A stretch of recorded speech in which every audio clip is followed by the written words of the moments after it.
Thank you for joining us for our May 29th Sunday morning message from Park Street Christian Church here in El Dorado Springs, Missouri. Our text is going to be John chapter 6, if you want to find that in your Bible. John chapter 6. We are in section 4 of our 52-week real-life theology journey. This section is entitled Faithful Faith, and this is message 5 of 5 in this particular section. Next week we'll begin section 5, which will be on the new birth. So I'm looking forward to the next 5 messages through June and into July the 3rd, first Sunday of July, for the section on the new birth. But this section is entitled Faithful Faith. And again, our text is in John chapter 6. Thank you for inviting us into your home or office today. The most exciting day to be a member of the Jesus Fan Club has got to be about 2 years into Jesus' ministry. In his day, the Promised Land was divided into 3 parts. You have Galilee, Samaria, and Judea. Judea is a southern part of Israel. Samaria is the in-between region. And then Galilee is to the north. In the north section of Galilee, there's a lake called the Sea of Galilee. And just east of the Sea of Galilee was a city called Bethsaida. About a mile east of the city of Bethsaida, in the middle of the plains, 5,000 men had gathered, and that was just counting the men. They stayed there all day because they had heard about this young rabbi named Jesus, and they couldn't get enough of his teaching. They'd heard that he could preach with the power of the prophets of old. He could even do miracles, they'd heard. And news was buzzing all over Bethsaida that this rabbi and his disciples were camped just a mile or so east of town. So the men gathered up their families. They gathered up their diseased and disabled relatives. They were all going out there to check this rabbi out. And you could sense the excitement in the air. The crowd was mesmerized by Jesus, and in their excitement, they hadn't noticed how late in the afternoon it was getting. It was getting close to dinner time, and they were beginning to get hungry. But how could they leave and miss what was going on there? Jesus presented the predicament to his disciples, and although they proved clueless about a solution, Jesus saw the problem himself with an outstanding miracle. John 6, beginning with verse 1. After these things, Jesus went away to the other side of the Sea of Galilee, or Tiberias. A large crowd followed him because they saw the signs which Jesus was performing on those who were sick. Then Jesus went up to the mountain, and there he sat down with his disciples. Now the Passover, the feast of the Jews, was near. Therefore Jesus, lifting his eyes, seeing that a large crowd was coming to him, said to Philip, "Where are we to buy bread so that these may eat?"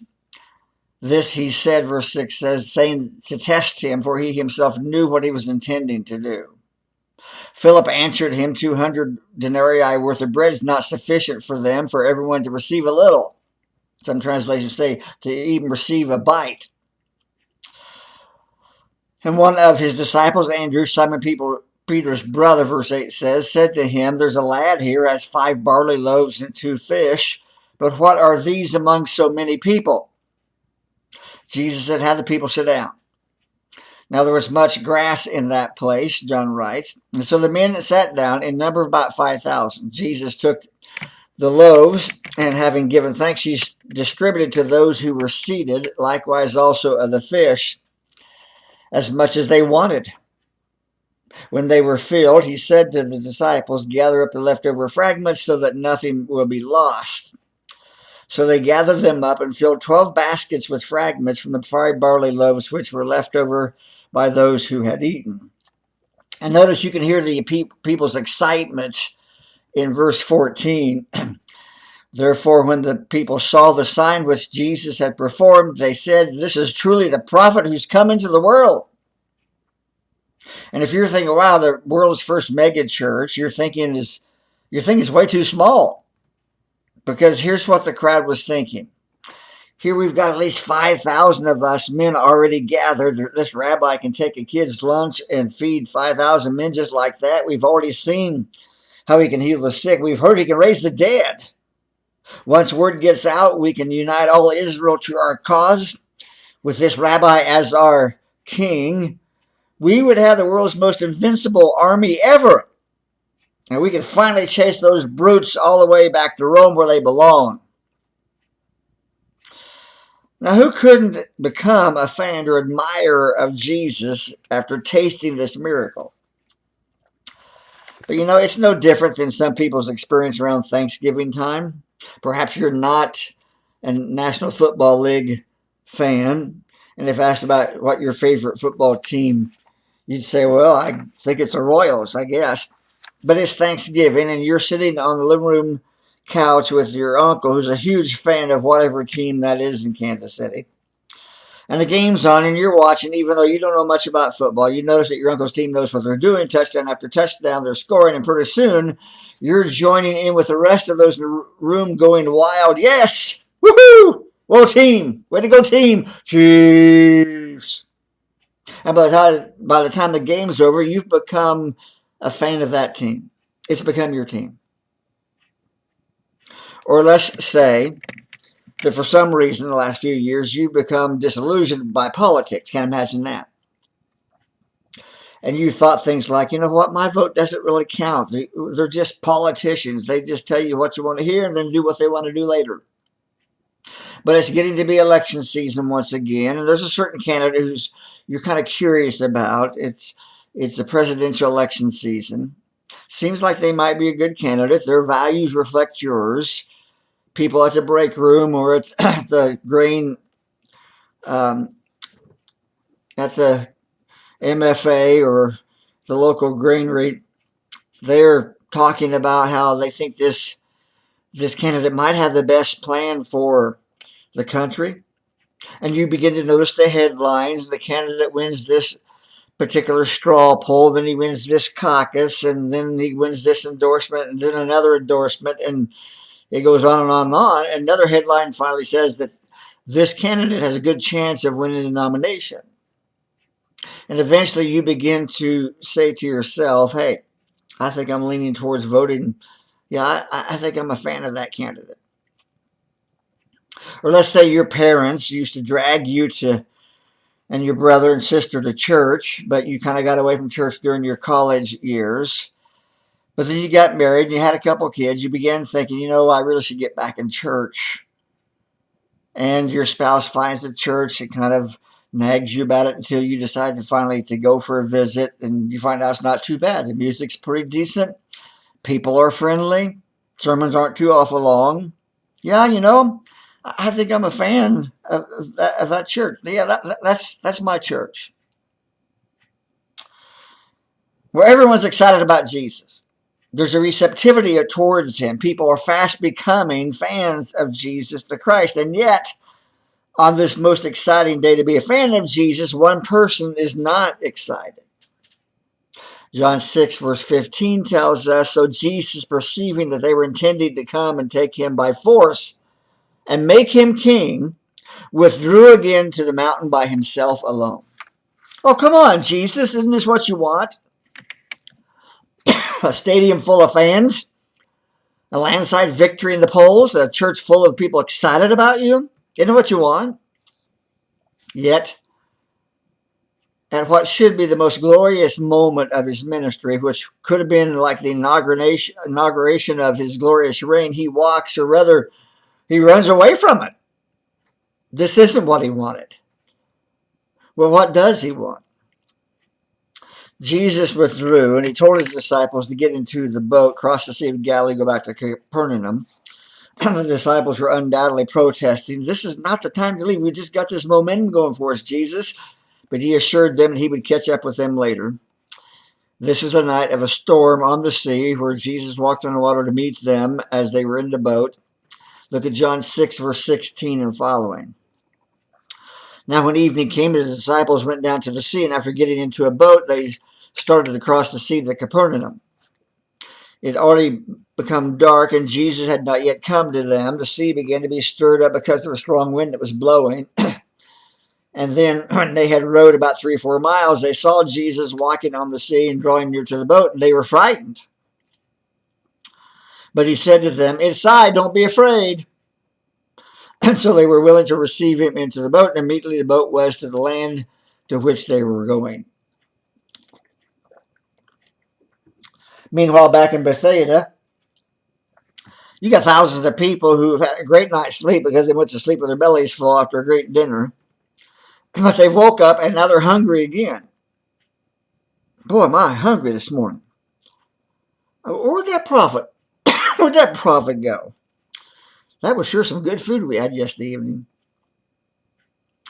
And when the crowd saw that Jesus had left, many of them got into boats and went across the sea to Capernaum, knowing that that was his home base at this time. And when they arrived, they saw Jesus, and they were excited once again. John 6, verse 24. So when the crowd saw Jesus was not there, nor his disciples, they themselves got into small boats and came to Capernaum seeking Jesus. When they'd found him on the other side of the sea, they said to him, Rabbi, when did you get here? Yet again, Jesus was not excited because he does not want to be wanted merely because of his free meals. John 6:26. Jesus answered and said to them, Truly, truly, I say to you, you seek me not because you saw the signs, but because you ate of the loaves and were filled. Well, Jesus went on to preach a sermon which was very uncomfortable to the crowd. It basically came down to this. What this crowd wanted Jesus to give them, what Jesus wanted to give them, were not the same thing.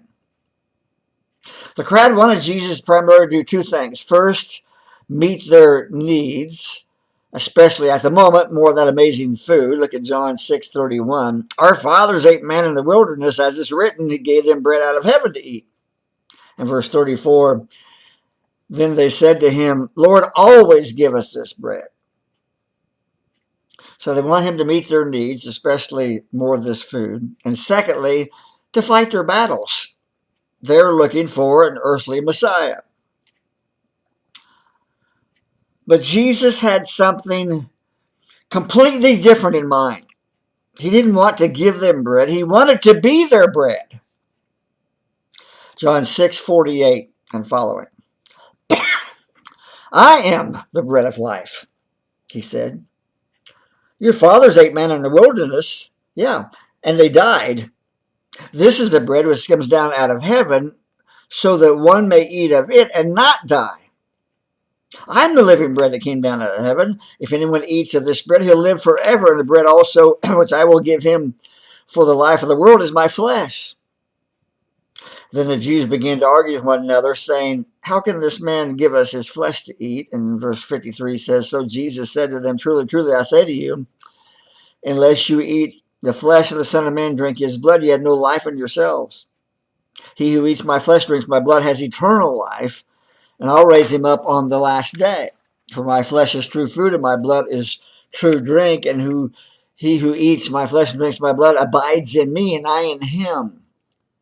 As the living Father, verse 57 says, sent me, as the living Father sent me, I live because of the Father, so he who eats will also live because of me. This is the bread which came down out of heaven, not as the fathers ate and died. He who eats this bread will live forever. Well, the people we see have primarily two responses to Jesus' invitation to eat his flesh and drink his blood. The first is, what is he talking about? How can he give us his flesh to eat, his blood to drink? And the second thing was, well, who does he think he is? John 6:41 to 42 says, therefore the Jews were grumbling about him because he said, I'm the bread that came down out of heaven. And they were saying, is not this Jesus, the son of Joseph, whose father and mother we know? How does he now say, I've come down out of heaven? Well, there comes a point in the relationship with Jesus where you have to make a choice. You realize he's getting more demanding. He's calling for more and more radical commitment. He's commanding things that you're not super comfortable with. He's extending a choice. It's time to define your relationship with him. And so the crowd makes their choice. John 6, verse 60. Therefore, many of the disciples, when they had heard this is a difficult statement, they said, who could listen to it? And John 6:66, as a result of this, many of his disciples withdrew and we're not walking with him anymore. And many is an understatement, as we'll see in a minute. You see, there's always a receptivity about Jesus. But there's also always rejection, and we could call it the end of the free trial, you know? There's an interesting concept that you'll run into in our culture these days called the free trial. For example, Netflix, which is the online video movie source. Think of a 21st century version of blockbuster video stores. For example, Netflix has a free trial.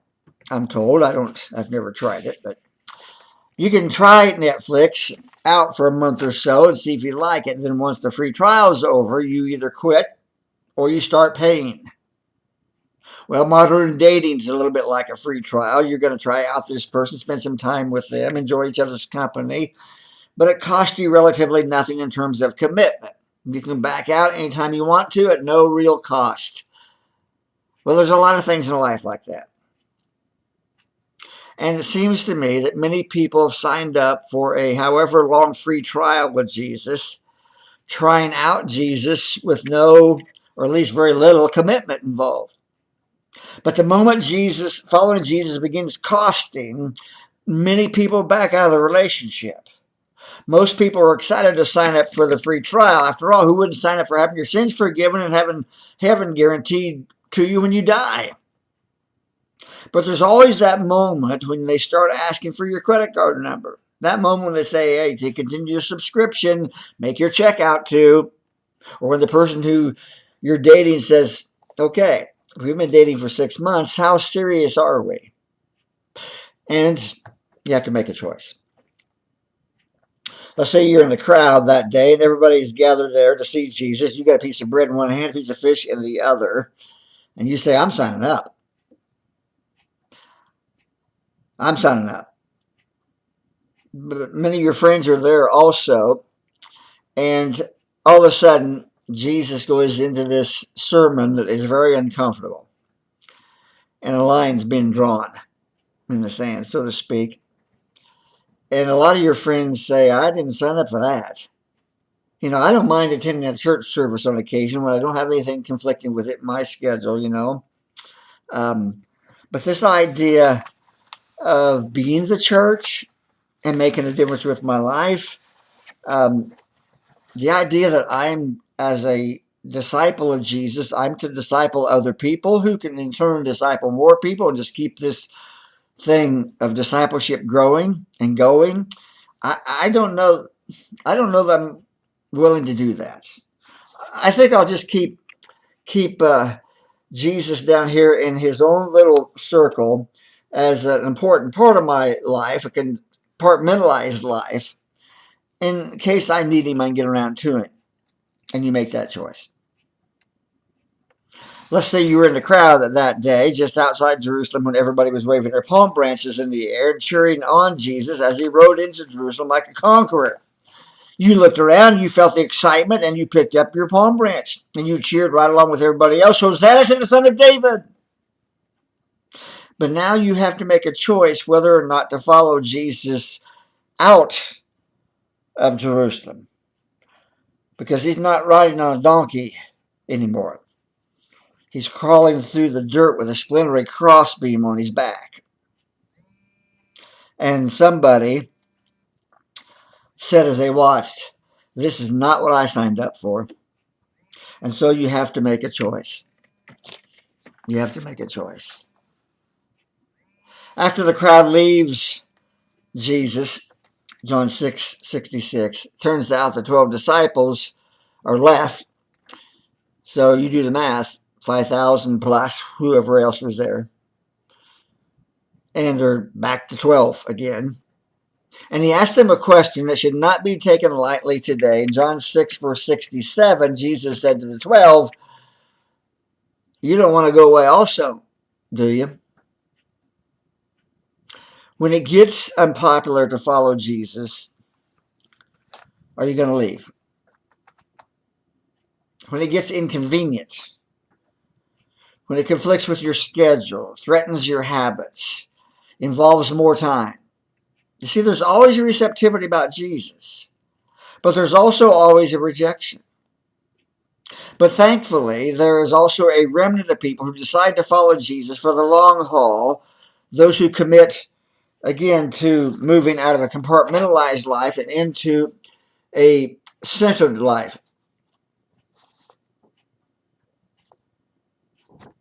Centered life where Jesus is in charge of every aspect of my life. Every aspect of my life.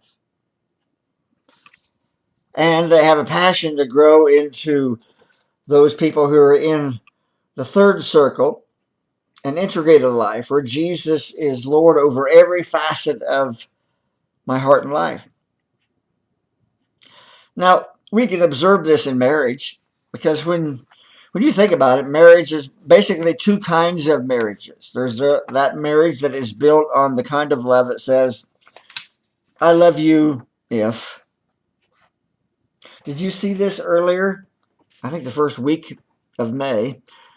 Actor Dan Aykroyd and his wife of 40 years, Donna Dixon, are divorcing after 40 years together. Someone wrote the following letter to Dear Abby some time ago based on a, unfortunately, very, very true situation. Dear Abby, if I did not witness this myself, I would never have believed it, but this is what's happened. A prominent couple that we know invited us to their 50th wedding anniversary party, which was held at the Stylish Country Club. There was about 200 guests.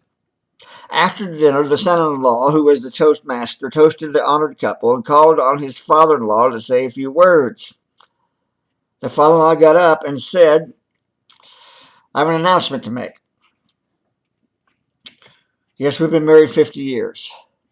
But for the last 25 years, I've been living in hell.